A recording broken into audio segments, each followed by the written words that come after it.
What's up, everybody? It is Tuesday, August 15th, 2023. I got lost in my thoughts before I clicked on this video. I was just dilly-dallying, doing some other bit of work, and just looked up and I was like, I gotta be doing an Instagram Live in 1 minute. I should turn this on. So anyway, programming seems to be one of those things that's always fascinating and interesting to people, myself included. And so let's just dive into talking through what happened last week at Linchpin, what workouts were programmed and why they were programmed. I'll try to keep it at a moderate pace so that we're not here all day. And in my mind, if you are a programming geek, nerd, aficionado, enthusiast, whatever your preferred title would be, what would be really cool would be if you could lay these all out in front of you. So maybe after the fact with this video or podcast, you go back, you lay out the 5 workouts on a piece of paper, on a spreadsheet, whatever it is, so you can see them as we're walking through them. You don't have to just keep them in your mind. But we're going to start with last week, which was beginning on Monday, August 7th, and that will go through 7th, 8th, 9th, 10th, 11th, 12th, and we'll end on Saturday, August 12th. 5 days worth of workouts. Thursday's a rest day, Sunday's a rest day. So we're going to cover Monday, Tuesday, Wednesday, and then what happened Friday, Saturday. Bear in mind, I'm already getting myself off track. No 1 week, at least in my opinion, no 1 week should just live in isolation, right? You should be looking back as to what occurred not only the previous week, the week before that. I mean, I go back a fairly decent amount, and that helps guide where I'm going. So this week that was created doesn't live in isolation. Just keep that in mind, that they should all be intertwined. But we're going to take a look at this as a single snapshot, but you could look back to see how these have some interplay as well.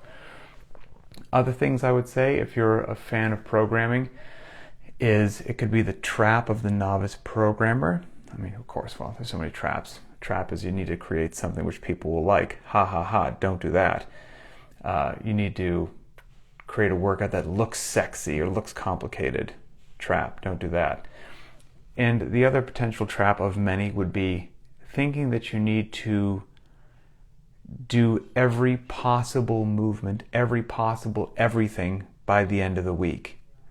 That's going to be not a good idea at all. There's like 150 different movements that we like to embrace in CrossFit. You're not going to try to cram them all into 1 week. That would be nobody's friend. That wouldn't do you any favors. So you don't need to solve all of your programming woes in 1 week.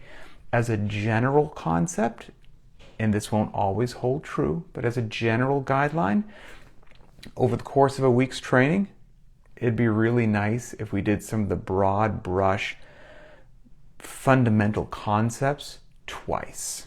Now, sometimes you might do them 3 times. Sometimes you might only get them in once. But as a general guiding principle, if you aimed for twice, you'd be on a good track as to where you wanted to go. And what I mean by that is, it'd be really nice to go below parallel twice a week. It'd be really nice to pull from the ground twice a week. It'd be really nice to get an upper body pull in twice a week. It'd be really nice to go overhead twice a week, et cetera, et cetera. And that gives you a general guideline. Like I said, maybe a week goes by and you only pull off the ground once. You're going to be okay. You only went overhead once. You're going to be okay. Sometimes it might work out to be 3 times. But as a general middle-of-the-road principle, trying to touch them twice over the course of a week will probably give you a nice cadence and ratio that you're hitting what you need to hit, but you're not hitting it too much, right? I mean, because think about it. If you went below parallel 4 times out of the week, when are you resting? I mean, that's not going to do any favors as well. If you went overhead 4 times a week, when are you resting? And now you're just overtraining the athlete and nothing good's happening. So anyway, just, rough guidance. So let's walk through what we've got here. And if you don't have it all set up in front of you, don't worry. Go back later if you want to geek out, lay them out, and let's talk. So on Monday, August 7th, it was 2 workouts and with a 5-minute rest interval between each. The first one was 5 rounds for time or not, 5 bar muscle-ups, and some calories on the air bike. 15 calories for men, 10 for women. You rested 5 minutes, And then the second workout was 5 rounds for time or not of 6 power snatch, 12 knees to elbows, and then some calories on the air bike. 18 for men, 12 for women. You can probably already see why it'd be handy to have these written down in front of you. Now, these 2 5-rounders I said for time or not, and like I've said before, I've almost contemplated putting for time or not on every workout that I program every single day. I actually think that would do people a service, and I might actually do that. Do it for time if you want, don't do it for time if you don't want. Because, like when I programmed Monday here that we just discussed, in my mind, yeah, it's a choose your own adventure. If this fits your wheelhouse really well and you want to burn it down, you can burn it down. But I saw this as a training day, okay, not a testing day, a training day. My personal opinion, far too many CrossFitters approach every single workout with a testing mindset. Got to set a new PR today. Got to drop the hammer today. Got to go full send today. High intensity every day. That's a testing mindset. For most people, that's not going to serve you well long term, because you're not an android. You'll burn out. You'll hit a wall. You'll plateau. You'll be overtrained, but still trying to drop the hammer, which now exposes you to a higher risk of injuries. Nothing good is going to come from that. Many, many, many days that you should do, I would say more days you should approach with a training mindset than with a testing mindset. And so go in, get in a good workout, rest when you need to rest. Maybe the clock's running in the background just that you have a data point, but you're not chasing the clock. You don't care about the clock. You're getting in a training day. And that could be a moderate intensity day, a low intensity day. And then when you do that and you decide to have a high intensity day, you can really bring the heat because you actually have the energy and willpower and desire to do it, because you're not just unnecessarily smashing yourself every day because that's what you think CrossFit is. And same deal, that's from the athlete side, the coach side. I'm sorry, I'm already off track. But that's also, in my personal opinion, what should be going through your head when you program workouts. I also think far too many programmers just program every day like it's a test. It's not going to serve you well long term. You're not going to be finding success with that 10 years later. At least most people won't. So when I created Monday's workout, in my mind I had that as a training day. So let's look at that first couplet, right? 5 rounds for time or not, 5 bar muscle-ups, 15 or 10 calories on the air bike. If you think about that 15 or 10 calories on the air bike, let's say you're pedaling casually, okay? 55 to 60 RPMs on like the Echo bike or whatnot. Then that 15 calories for guys is going to take you about 75 seconds, okay? And yeah, you're using your arms on the air bike, I get it, but it's not really a huge direct interference upper body pull with what's happening with the bar muscle-ups. So that first workout, if you deconstruct it and think about it, yeah, you could burn it down if you want, but if you approached it moderately as a training day, well, now I'm going to do 5 bar muscle-ups, I'm going to pedal the bike for 75 seconds. Well, that's a nice little work to rest ratio. 5 bar muscle-ups, pedal the bike for 75 seconds. I'm going to do that 5 times. I'm going to get in 25 bar muscle-ups, which is a big upper body pull. Now, no one's saying that those need to be unbroken, right? Hop on and off the bar as you need to. And again, I don't care if you hop on and off the bar, because I'm not worried about you burning it down, because I'm not worried about this being a testing day. I want to develop your upper body pulling capacity so that you get stronger. That's what we're doing here. And we have hidden in there is a work to rest ratio, if it makes sense for you. You're a lifelong gymnast, this is fantastic. Well, you can get after it on the air bike, and you'll get in a heck of a stimulus where those 5 bar muscle-ups that maybe previously wouldn't have been challenging for you, now most certainly will be challenging and taxing for you and help you develop athletically because of what you did on the air bike. So, when the athlete understands what's happening there, it can meet you where you are. You rest 5 minutes, okay? I thought about initially making this one big longer chipper workout, but it didn't work well. So then I put the 5 minutes rest in there. And again, training session number 2, not a testing day. 5 rounds for time or not, 6 power snatch, 12 knees to elbows, some calories on the bike. A set of 6 power snatch, that's nice per round. Over the course of 5 rounds, you're going to get in 30 power snatch. Intentionally made it a little bit lighter than what you would do on something like Isabel. 115 for the men, 75 pounds for the women, which any experienced CrossFitter knows is one of the most deceptive barbell loadings in the world. It's a beautiful, moderate loading that's going to help the athlete progress and keep moving. Getting in a nice pull from the ground, getting in an explosive hip opening, getting in some overhead stabilization just with that one movement right there. Then 12 knees to elbows per round. There's the hidden, nasty little element here. It's not the barbell, right? Knees to elbows, my humble opinion, far tougher than toes to bar. Knees to elbows, not knees to armpits, not knees to triceps, knees to actual elbows. Huge upper body pull in there, big contraction of the midline, and they're not a pull-up. You're not getting your chin over the bar, but the amount of lat and chest and pec, shoulder engagement to get your knees to your elbows, you will get better at pull-ups doing knees to elbows. They're a fantastic movement. But it's deceptive, because what did we do in the previous one? We did a big upper body pull with the bar muscle-ups. Then I gave you 5 minutes rest, gave you a movement that's somewhat similar, increased the rep range, but you're not pulling yourself over the bar, but they're profoundly taxing, and you're going to get better at your upper body pulling today. And then I gave you a larger number of calories on the air bike. Since you had 2 movements in there with the power snatch and the knees to elbows, you get a bit more quote-unquote rest, if you will, on that air bike. 18 calories per round. Again, let's think of a guy pedaling 55 to 60 RPMs per minute. It's probably going to take you about 90 seconds. So now you're getting a 90-second chunk of work, keeps you moving, keeps the engine building, keeps the stamina going, right, at a moderate pace, but doesn't have direct interference, so to speak, with the power snatch or the knees to elbows. So you have to get off that 90 seconds on the bike, give or take. You're ready to go ahead and do some power snatch and knees to elbows again. And so today, that workout right there was just a good training day. Upper body pulling, some explosive hip opening, pulling from the ground, overhead, some air bike work hidden in there. Great day, and in my mind, a training day. So that's all that went into Monday. On Tuesday, now we've got something that, again, is a bit of a choose-your-own adventure. Tuesday is a heavy day at a high heart rate, 100%, a good old Linchpin classic.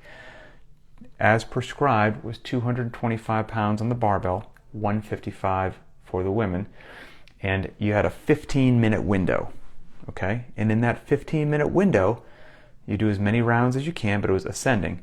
You do a 200-meter shuttle run, 50 out, 50 back, 50 out, 50 back. So now you're getting acceleration, deceleration, pivoting, turning each time. Shuttle runs are fantastic.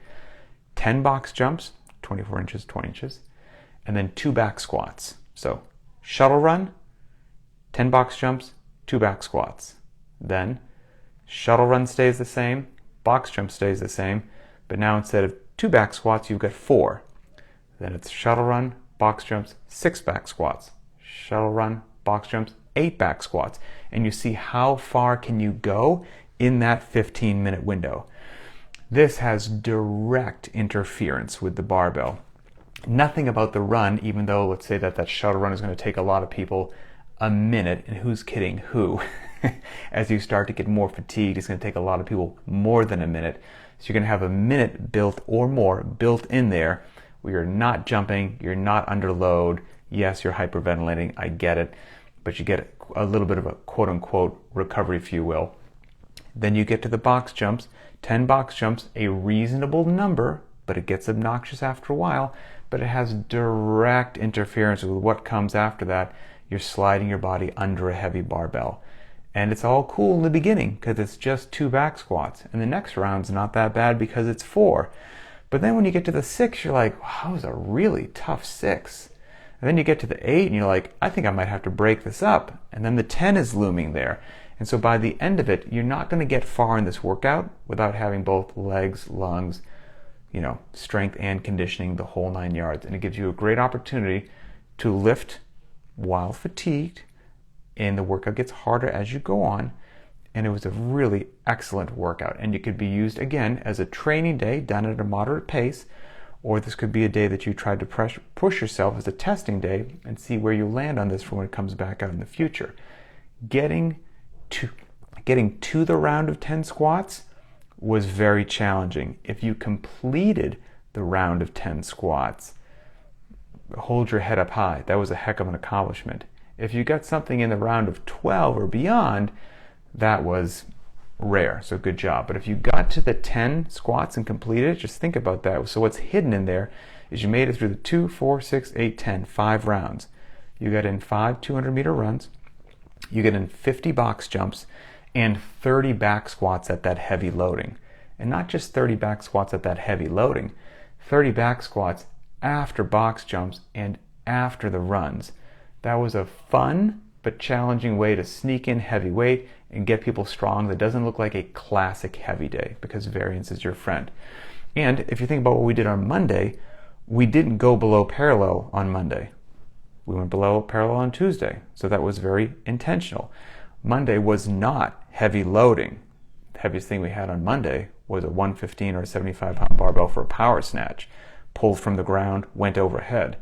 Tuesday's workout, the heavy day at a high heart rate, we didn't pull from the ground and we didn't go overhead. So we're very intentionally doing some things and avoiding other things to keep the athlete moving forward and training them appropriately in a way that's sustainable and not just unnecessarily repetitively doing the same nonsense each day. Let's move to Wednesday. Classic linchpin on Wednesday. Not a barbell in sight. We do what's effective, not what's popular. Wednesday was a sprint day. And much like we respect heavy days, we respect the sprint days as well. So for Wednesday, which was the 8th, August 9th, it was 5 50-meter runs, foot sprints. Once you finish those, 3 400-meter runs, and then once you finish that, an 800-meter run.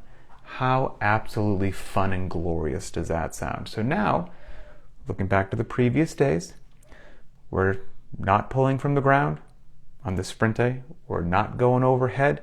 We don't have a big upper body pull. We're not going below parallel heavy. We've got no loading on the body.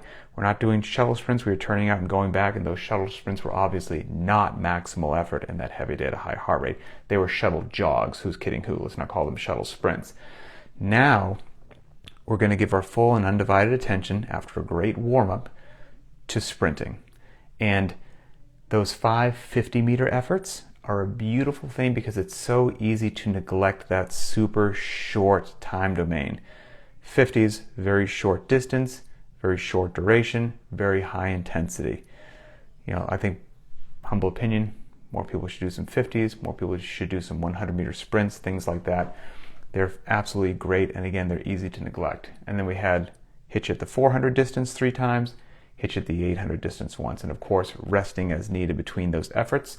And if you're curious in general about what would be a good rest period for you, listen to Linchpin Conversations number 140, because that's all about rest periods during interval training, referencing an old CrossFit Journal article that was full of some good information and whatnot.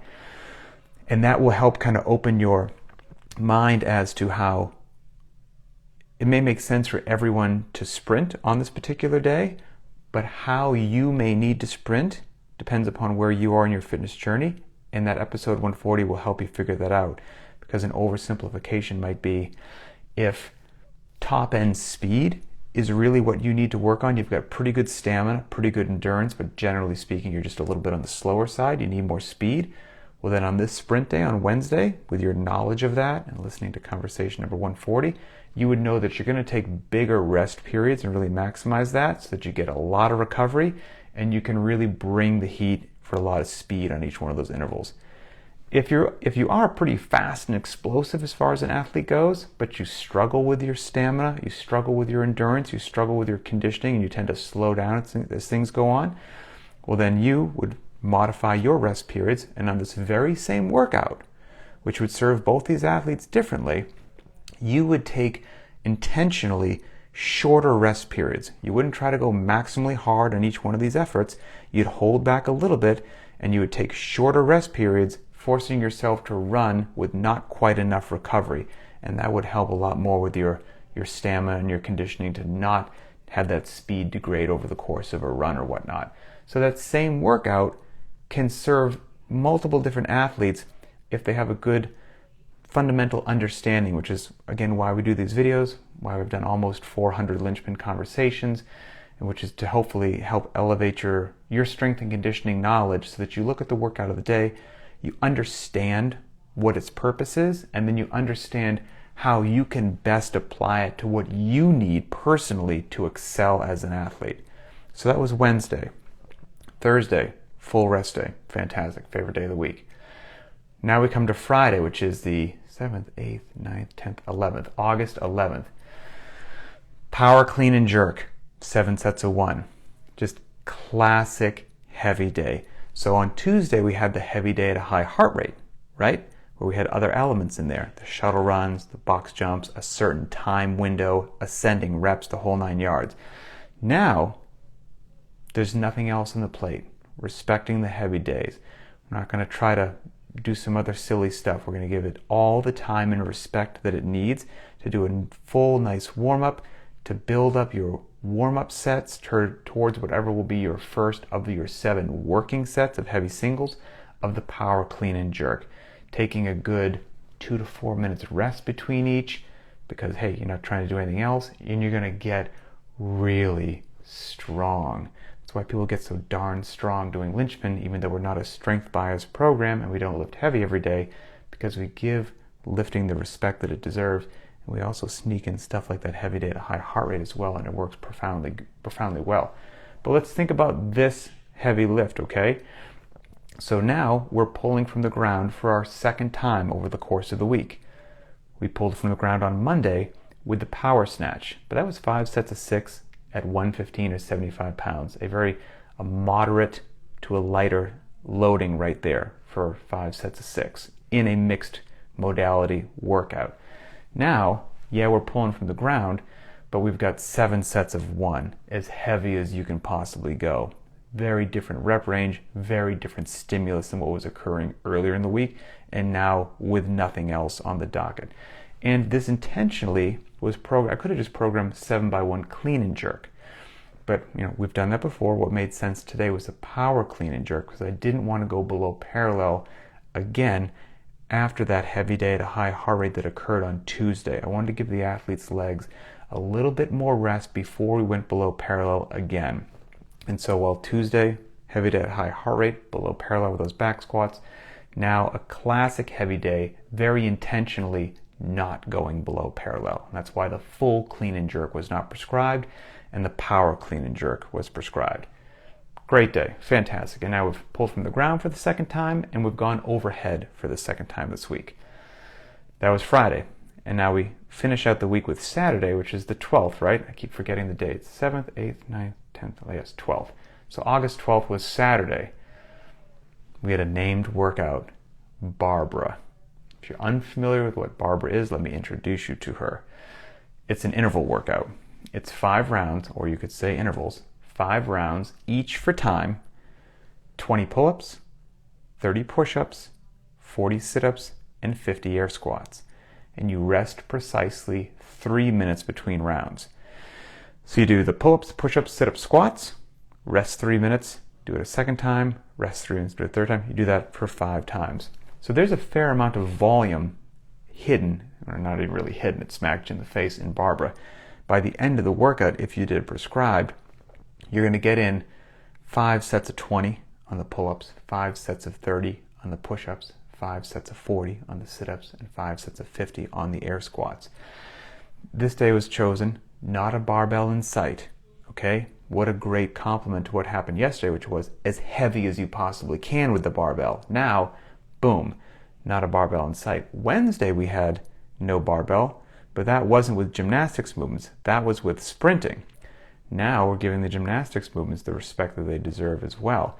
And we're getting it done with a nice, you could do Cindy on a day like today or whatnot, but what made sense based upon where we'd been was doing Barbara. Larger chunks of work, so by its very nature, it's a bit more taxing than Cindy, where you can keep, 5, 10, 15 going at a nice pace.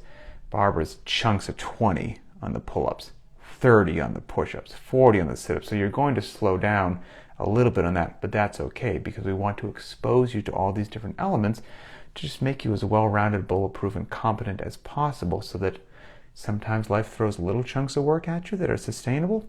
Sometimes life throws bigger chunks of work at you, and we're going to make sure that we expose you to all those things. So this barber is a cool workout because not only are the chunks a bit larger, but since that is so taxing, you get the quote-unquote benefit, so to speak, of at least, hey, by the time I finish these 50 squats, I get a 3-minute break. Whew, nice, before I get to hit it again. Big chunk of work. 3 minutes rest, big chunk of work.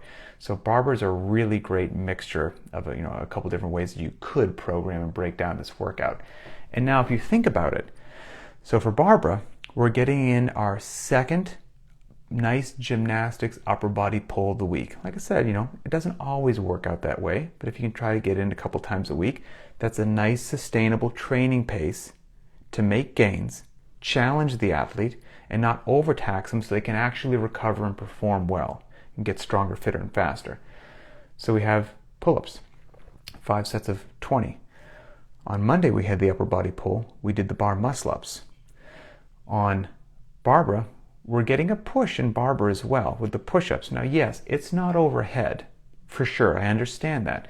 But I'm here to tell you, you're still strengthening your upper back, your shoulders, your triceps, your chest, the midline's involved. And although it's not an overhead press, it does still help your pressing ability. We locked something out overhead on Monday with the power snatch. We had the heavy clean and jerk yesterday. And now we find ourselves pressing against the floor with the push-ups, wildly different than like a 7x1 overhead press with the power clean and jerk. Sets of 30 with just your body weight. Absolutely awesome. And ring dips would also help your overhead pressing as well, even though there's not a barbell in there and you're pressing in an entirely different direction as well. So the body is one interconnected piece here. We're getting in 40 sit-ups. This is also our second time over the course of the week of hitting some direct midline, because don't forget we had the knees to elbows on Monday. 5 sets of 12. Now we've got 5 sets of 40 on the sit-up here. Fantastic. And then we're going below parallel for the second time this week, but also markedly and intentionally different than we did earlier in the week. On Tuesday, we went below parallel with a 225-pound barbell for men and a 155-pound barbell for women in a heavy day at a high heart rate, ascending reps of the back squat with that loading. Now, on Barbara, we're going below parallel with the air squat, 5 sets of 50. That's a much different way to go below parallel, 5 sets of 50 air squats at the end of the week, than on Tuesday an ascending rep of heavy back squats. So we're getting below parallel twice in this week as well, but in a very different, wonderful piece of variance that's going to help the athlete and not just beat them down every time by just loading themselves up. You don't have to press every time with weight. You don't have to pull every time with weight. You don't have to go below parallel every time with weight. Having your days of light, moderate, and heavy, days with no barbell in any way, shape, or form, all those things are going to come together to have this athlete making wonderful, well-rounded progress in a sustainable way that is, laid out with a purpose and hopefully keeps them entertained and it's fun, because if they're having fun and they're entertained, they'll walk into the gym more frequently, and consistency really is the magic pill. And so if they stick to the workout program they're actually following, great things are going to happen. And then you as the programmer do all this work behind the scenes to make sure that it's happening, that you're not overtraining the athlete, even just the stimulus that they need, so they keep coming back for more and more and more. So that's a good little, we could nuke this thing a whole lot more if we wanted to, but that's a good, just brief, general kind of touch overview of what occurred last week on the 5 days of working out. And like I said, if you want to scratch these workouts out on a piece of paper and look at them as I listen to this back and hear that, I think it'll make some great sense for you. And then if you wanted to really nerd out, you could scratch out the week before this and the week before this, like scratch out the previous month, block it out, and then take a look as to, for this particular week, this snapshot in time, how do these below parallels compare to what we've done previously? What about going overhead? What about pulling from the ground? When did we touch a heavy loading? This week we did the foot sprints, the 50s, the 400s, the 800s. Well, what happened the week previous? Was there some sprinting or just pure conditioning the week before? What did it look like right there? And, how does that make sense? And how do we make the choices that we made this week? You can kind of deconstruct it that way. So hopefully that's helpful. Hopefully it's fun. And have a great day, everybody. We'll talk later.